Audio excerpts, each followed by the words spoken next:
Dans Une idée sur la Bible, aujourd'hui, nous allons, n'est-ce pas, déguster la connaissance d'un homme de Dieu de notre pays, la République démocratique du Congo. Lui, c'est le prophète Yann Lusambou. Voilà, Yann Lusambou.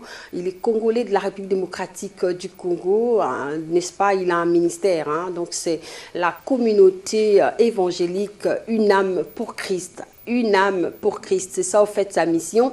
Et avec lui justement, fidèles téléspectateurs, il va nous parler de la provision des dieux tirée dans les livres de 1 roi 11, 1 roi 17 verset 1. Suivez, à tout à l'heure. Shalom bien-aimés dans le Seigneur, de partout vous avez l'occasion de nous suivre. Nous prions que la main toute puissante de l'Éternel vous comble. Moi c'est votre frère, le prophète Yann Lusambou, responsable de l'église Une âme pour Christ. J'aimerais m'entretenir avec vous pendant ces courts moments sur la provision des dieux. J'aimerais lire un passage, 1 roi le chapitre 17, le verset 2. Et la parole de l'Éternel fut adressée à Élie en ces mots. Le verset 3, pars d'ici, dirige-toi vers l'Orient et cache-toi près du torrent de Kérit qui est en face du Jourdain. Tu boiras de l'eau du torrent et j'ai ordonné au corbeau de te nourrir. Élie, Dieu le suscite pour rétablir l'ordre qui a été établi ou occasionné par les prophètes des Baals. Et Dieu voulait prendre soin de son serviteur, le prophète Élie. C'est ce que Dieu veut faire avec vous. Mais j'aimerais partager ensemble avec toi les choses qui nous conduisent à vivre pleinement la provision des dieux. Déjà, c'est quoi la provision des dieux? C'est la nourriture appropriée ou la réponse appropriée par rapport à chacune des circonstances de nos vies. Parce que la provision des dieux ne vient pas seulement en termes de choses que nous devons manger, non. C'est tout ce qu'il nous faut par rapport à la saison ou par rapport à une circonstance. Mais quelles sont les choses qui nous conduisent à vivre pleinement cette provision? La première chose, il faut faire le mouvement selon la parole qui t'est donnée. Dieu a dit à Élie, pas seulement de bouger, mais de se diriger vers le torrent. Chaque mouvement que tu fais par obéissance à la voix de Dieu fait que la provision de Dieu te précède. Dieu ne te donnera pas ce qu'il t'a promis quand tu seras là où tu seras, non. Mais lorsque tu es en train de bouger selon la direction qu'il veut. Beaucoup d'enfants de Dieu sont en train de souffrir parce qu'ils ne se retrouvent pas là où Dieu les attend. La deuxième de choses, il faut accepter la méthode de Dieu. La méthode de Dieu pour nourrir Élie, c'était le corbeau. Chaque question de nos vies a une méthode que Dieu utilise pour nous emmener à vivre l'exaucement. Peut-être pour toi, ça sera ton oncle. Peut-être pour toi, ça sera un ami. Peut-être pour toi, ça sera quelqu'un que tu ne connais pas.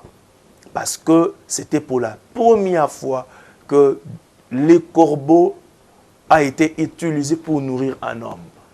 Écoutez-moi, bien-aimés dans le Seigneur. L'obéissance à la voix de Dieu fait que Dieu utilise les voies qu'il n'a jamais utilisées pour nous donner ce que les autres ont.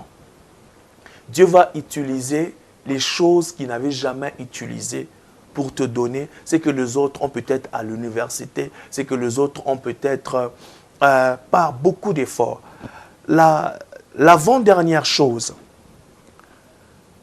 Élie se nourrissait de la viande et du pain qu'il n'a pas eu dans un supermarché.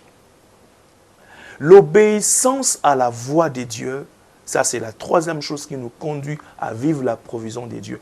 L'obéissance à la voix de Dieu nous rend bénéficiaires des choses que les autres partent chercher. Mais Dieu fait que ces choses nous cherchent. Quand tu te déplaces selon Dieu, les choses que tu attendais se déplaceront vers toi. C'est comme ça que Dieu fonctionne. Et j'aimerais finir et dire la dernière chose. Le torrent de Kérit n'est jamais un terminus. Ne considère jamais ce que Dieu a utilisé comme voie pour te bénir dans une saison comme un terminus. Lorsque les eaux du torrent ont baissé, la Bible dit l'Éternel a demandé à Élie de quitter là. Il ne faut jamais faire un monument pour rester pour toute sa vie là où Dieu est passé pour te bénir. C'est le problème que plusieurs connaissent. Dieu a utilisé une personne dans une circonstance et tu penses que Dieu va l'utiliser pour toute la vie. Non, tu risques de vivre dans la frustration. La provision de Dieu ne fonctionne pas comme ça. Chaque voie, chaque méthode, chaque circonstance que l'Éternel utilise, considère ça comme quelque chose de ponctuel ou comme une saison. Il y a un moment, Dieu va te nourrir chez la veuve de Sarepta. Le torrent de Kérit n'est jamais un terminus, mais un transit, mais qui nous permet de vivre la provision de Dieu. Il ne faut jamais oublier les gens que Dieu a utilisés comme le torrent de Kérit. Et c'est d'ailleurs même ça la preuve que tu as une histoire à raconter. Il faut toujours se rappeler des gens que Dieu a utilisés comme le torrent de Kérit. Pendant que tu étais là, sans faire un mouvement, Dieu les a attirés vers toi. Il faut toujours honorer ces gens. Et j'aimerais peut-être te choquer. Il faut honorer les corbeaux que Dieu a utilisés. C'est important parce qu'ils ne sont pas venus d'eux-mêmes. C'était dans le plan de Dieu. Je veux prier pour toi qui voulais expérimenter un miracle de la part de Dieu. Je prie que de partout où tu es, peu importe le cri de ton cœur, que l'Éternel utilise les voies qu'il a prévues pour te donner ce que tu attendais. Au nom de Jésus-Christ. Attends ça selon la foi et non selon l'intelligence.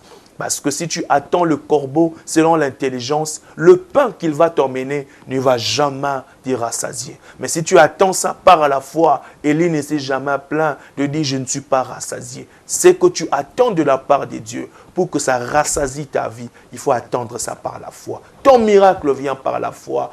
Ton travail est décompté par